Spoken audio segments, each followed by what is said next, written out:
दोस्तों आज हम आपके लिए एक महत्वपूर्ण टॉपिक लेके आए हैं जिसमें आपको बताएंगे कि ट्रैफिक कैसा लगता है। जैसे आपने देखा हो स्थल भाग में तो ट्रैफिक लगता ही है, लेकिन आपको ट्रैफिक समुद्र में भी लगता है। ये भी कभी सुना होगा आपने कि हाँ बिल्कुल लगता है। समुद्र तो इतना बड़ा है, फिर इसमें ट्रैफिक कैसा लगता है। लेकिन यहाँ एक महत्वपूर्ण एक ऐसी जगह होती है जहाँ पर कभी कभी ट्रैफिक हो सकते हैं, जहाँ पर ज़्यादा आवाजाही होती है। और एक ऐसी ही दो जगह होती है, या तो एक पनामा नहर है, एक स्वेज नहर है। तो सबसे महत्वपूर्ण टॉपिक आज हम लेके आए आपके लिए स्वेज नहर वाला। स्वेज नहर में आज सबसे बड़ी समस्या है वहाँ के आवागमन की, यानी वहाँ ट्रैफिक जाम लगा हुआ है। और ये जाम लगा हुआ है भूमध्य सागर और लाल सागर को जोड़ने वाला एक महत्वपूर्ण नहर स्वेज नहर, जो कि कहाँ पड़ता है, मिस्र में। तो दोस्तों मिस्र में पड़ने वाला जो ये एक नहर है स्वेज नहर, ये हमारे अफ्रीका और एशिया दोनों की सीमाओं पर बना हुआ है। इधर एशिया की सीमा लगती है और इधर अफ्रीका की सीमा लगती है। दोनों की इस भूमि को बीचों बीच यह नहर जोड़ी गई, जिसमें एक तरफ भूमध्य सागर है, एक तरफ लाल सागर है। इन दोनों को यह नहर जोड़ती है। लेकिन इसमें सबसे ज़्यादा फ़ायदा क्या होता है, इसमें एशियाई देशों का भी फ़ायदा है और इसमें यूरोपियन देशों का भी फ़ायदा है। यानी कि इस नहर से व्यापार करने का सबसे बड़ा फ़ायदा है। यानी व्यापारी करने के लिए तो समुद्र में बहुत सारे रास्ते हैं, लेकिन दोस्तों ये रास्ता सबसे सस्ता और सरल और शॉर्टकट है। पहले हमारा देश कभी अफ्रीका के उस पार होकर व्यापार किया करते थे, लेकिन आज हम व्यापार कहाँ करते हैं, सीधा अरब सागर को पार करते हुए निकल जाते हैं भूमध्य सागर और पश्चिमी देशों में पहुंच जाते हैं। और ये सिर्फ हमारे देश को फ़ायदा नहीं हुआ, बल्कि अन्य दक्षिण पूर्वी एशियाई देश जिसमें इंडोनेशिया, थाईलैंड, बैंकॉक, चाइना जैसे सारे देशों को इसमें फ़ायदा होता है। और जो आज ये जो एवरग्रीन नाम का जो जहाज़ है, ये चाइना का ही जहाज़ है और बहुत बड़ा जहाज़ है, 3 मंजिला जहाज़ है, जहाँ पर हज़ारों कंटेनर इसके अंदर रखे हुए हैं। लेकिन ये जहाज़ डूबा कैसे है, तो इस जहाज़ डूबा नहीं, मतलब कि ये अटक गया है। और ये अटका कैसे है, तो इसको अटकने का एक महत्वपूर्ण कारण ये है कि हवाओं के माध्यम से अटका है, ऐसे मीडिया कहना है, मिस्र की मीडिया। लेकिन मिस्र देश जो है इसका सारा जिम्मा लिए हुए है। क्योंकि ऐसा क्यों है, क्योंकि मिस्र का इस पर अधिकार है। यानी कि मिस्र ने इस पर 1956 से अधिकार रखा है, इसका राष्ट्रीयकरण कर लिया गया है। दोस्तों स्वेज नहर के अगर आकार की बात करते हो तो 168 किलोमीटर लंबी नहर है ये, और साथ ही 60 किलोमीटर इसका चौड़ा पार्ट है। दूसरी बात इसके बारे में अगर हम बात करेंगे स्वेज नहर के बारे में, तो ये औसतन 16.5 मीटर गहरी है, ज़्यादा गहरी नहीं।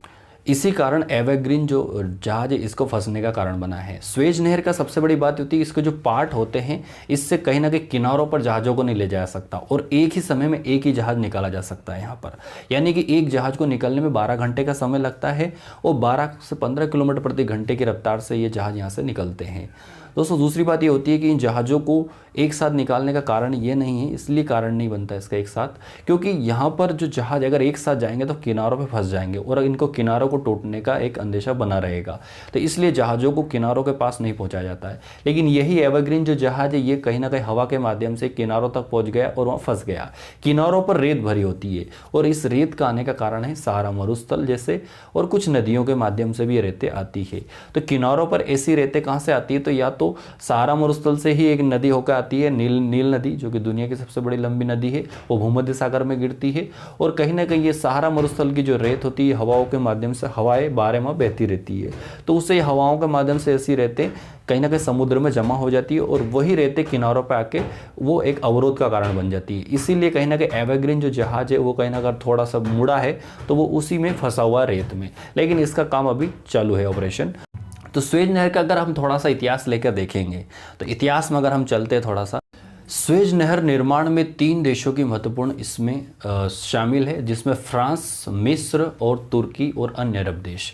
लेकिन सबसे ज़्यादा शेयर इसमें फ्रांस के और मिस्र के ही थे, इसलिए इसमें सबसे ज़्यादा दबदबा मिस्र का ही रहा है। लेकिन कुछ समय तक मिस्र और अन्य देशों ने मिलकर इस पर एक समझौता कर लिया था कि भाई 99 साल तक इसका जो सभी पर अधिकार रहेगा, इसका एक पट्टे के तहत बनाया गया था इसका अधिकार। लेकिन 99 साल के बाद में यह जो नहर है ये मिस्र की हो जाएगी। तो मिस्र ने इस दावे के तहत अपना राष्ट्रीयकरण 1956 में कर लिया। लेकिन बीच में मिस्र को कई दिक्कतें भी आई, अंग्रेजों ने भी 1904 में इस पर आधिपत्य कर लिया था, लेकिन 1854 तक उन्होंने फिर से अपने अधिकार में ले लिया। तो इस तरह से स्वेज नहर का जो निर्माण था ये 58 से शुरू हो गया था और 88 से फिर यहाँ पर सभी लोगों के लिए आवाजाही शुरू हो गई, और तब से लेकर आज तक ये मिस्र के अधिकार में है। और मिस्र का जो पोर्ट सईद नाम का जो बंदरगाह है, वहीं पर सभी प्रकार की व्यवस्था की जाती है। कोई भी जहाज अगर आता आता है या जाता है तो चाहे वो भूमध्य सागर यानी कि यूरोपियन देशों से जब कोई माल लेके आता है जब, तो पोर्ट साइट पर जरूर रुकता है। पोर्ट साइट बंदरगाह यहाँ पर आवागमन का भी एक बहुत बड़ा महत्वपूर्ण साधन बन गया यानी कि जहाज़ों के लिए, और यहाँ उस बंदरगाह पर कई प्रकार की आय भी प्राप्त होती है। साथ साथ यहाँ की गवर्नमेंट, मिस्र की जो गवर्नमेंट है, इन्होंने एक भारी भरकम टैक्स लगाया है यहाँ पर, यानी लाखों करोड़ों के डॉलर के रूप में यहाँ पर टैक्स मिलता है मिस्र गवर्नमेंट को। यानी कि मिस्र के लिए एक बहुत बड़ी उपलब्धि है स्वेज नहर।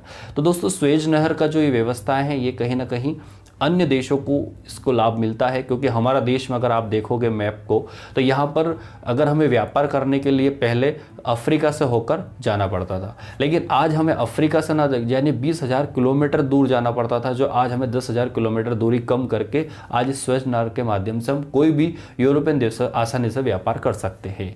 यानी कि आज हमारे स्वेज नहर से इतना योगदान है कि कहीं ना कहीं हम लाखों करोड़ रुपए इससे बचा सकते हैं। और साथ साथ अगर इस नहर के बनने से कई सारे देशों को फायदा भी हुआ है।